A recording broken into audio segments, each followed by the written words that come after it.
Chers téléspectateurs, un vrai bonheur de vous retrouver au Club 700. Ce Club 700 qui vous remplit d'amour et d'espoir. Et nous aussi d'ailleurs. Bonjour pasteur. Bonjour Massi, c'est vrai que nous gardons aussi cette espérance Absolument. avec le Seigneur. Oui. Nous aussi, on vous dit que c'est un grand plaisir de savoir que vous êtes toujours là à votre émission préférée, le Club 700. Pour vous servir, le pasteur Raymond Kofi. Et je suis Massi Domingo. Et comme je vous le disais, l'espoir, l'amour et tout ce dont on a besoin pour une vie en abondance. Ça fait vivre. Oui. Espérer fait vivre. Absolument. En fait, voici l'histoire de Blaise. Lui voulait réussir à tout prix, gagner de l'argent dans les affaires. Mais rien ne marchait jusqu'à ce jour où il a fait une rencontre spéciale. Laquelle? Découvrez. Je suis né dans une famille chrétienne. Donc mon père était protestant, ma mère était catholique. Donc depuis tout petit, on allait à l'église. Et puis bon, je pense que très sincèrement, je n'avais pas accepté Jésus comme étant mon Seigneur et mon Sauveur. J'allais parce que c'était une habitude. C'est parce que nous étions nés dans cette famille. Et justement, donc tous les dimanches, on allait à l'église. Et à un certain moment, donc j'ai réussi mes études. Les parents de Blaise l'envoyèrent en Belgique pour suivre des études universitaires. En étant jeune, à un certain moment, on est attiré par les attraits de ce monde. J'ai commencé à faire comme tous les jeunes de l'époque, aller en boîte de nuit, sortir un peu, faire n'importe quoi. Donc cela a duré plusieurs années, donc jusqu'à ce que j'ai commencé un petit peu à faire des petites affaires, donc qui m'ont amené à retourner assez régulièrement en Afrique. Donc dans les années 90, quand je suis retourné, c'était en Zambie, où pour la première fois, du moins, j'ai vu un pasteur qui m'a parlé encore de Jésus, qui m'a parlé de son amour qu'il avait pour moi. Ce jour-là, Blaise s'engagea à suivre le Seigneur. Le pasteur m'avait dit, je servirai Dieu. Bon, moi, à l'époque, je faisais des affaires. J'ai dit, bon, écoute, je veux d'abord que mes affaires marchent. Et puis, bon, Dieu, il y a beaucoup de gens qui le servent. Et voilà, quoi. Donc, je suis revenu ici. Les affaires n'ont pas été comme je voulais. En s'apercevant que ses affaires ne marchaient pas, terriblement désillusionné, Blaise retourna dans le monde. J'ai un peu renié Dieu. Je me suis un peu rébellé. Je me suis un peu révolté.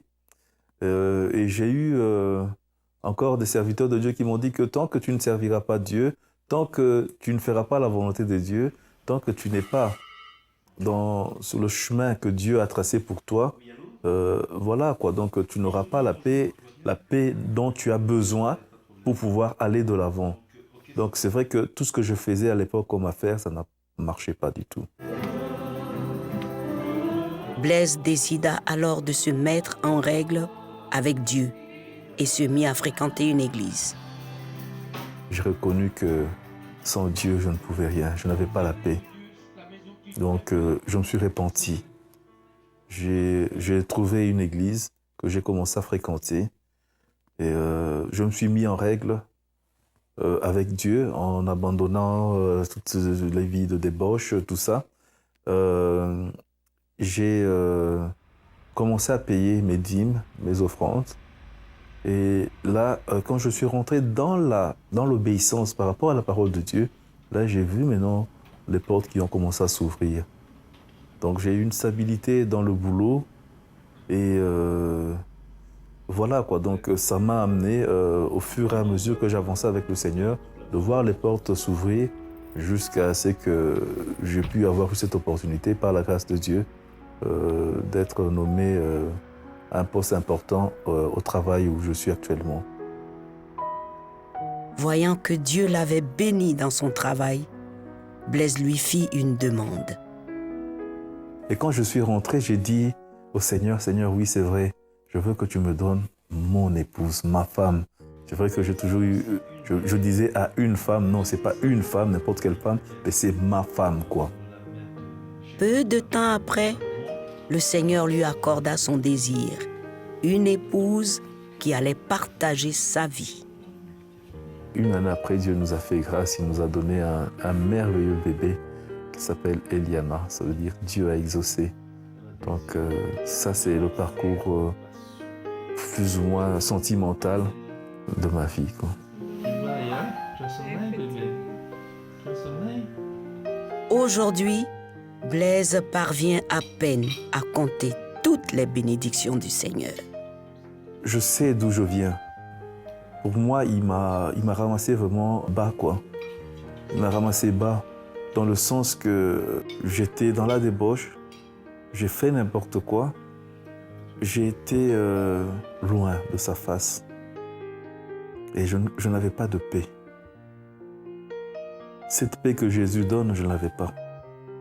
Et quand je suis retourné sur le droit chemin, dans le droit chemin, quand je l'ai accepté comme étant mon Seigneur et mon Sauveur, j'ai vu les portes s'ouvrir. C'était pas évident. C'est vrai que quand j'avais été baptisé, on avait tellement prophétisé sur moi, je pensais que quand je rentrais ici en Europe, je deviendrais directement milliardaire et tout ça.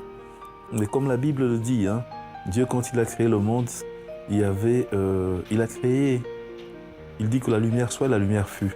Mais la Bible dit qu'il y eut un soir et puis le jour. Donc, c'est vrai que quand j'ai eu tout ça comme témoignage, je pensais que tout allait être bien. Mais c'était en ce moment-là que je suis rentré dans le brisement. Ce n'est pas évident. Je ne vais pas dire aujourd'hui aux gens qu'une fois que vous venez au Seigneur, du jour au lendemain, la vie change. Mais la persévérance, l'obéissance m'a amené à une certaine sérénité, à un amour profond que je ressens pour Dieu. Et moi, je me dis que si je vis pour Dieu. Quelle histoire! Ce cher Blaise, dans sa quête de réussite, avait exclu absolument Dieu. Dieu n'était pas dans son plan. Il avait oublié que le Créateur avait sa destinée dans ses mains. Il voulait tout faire sans Dieu.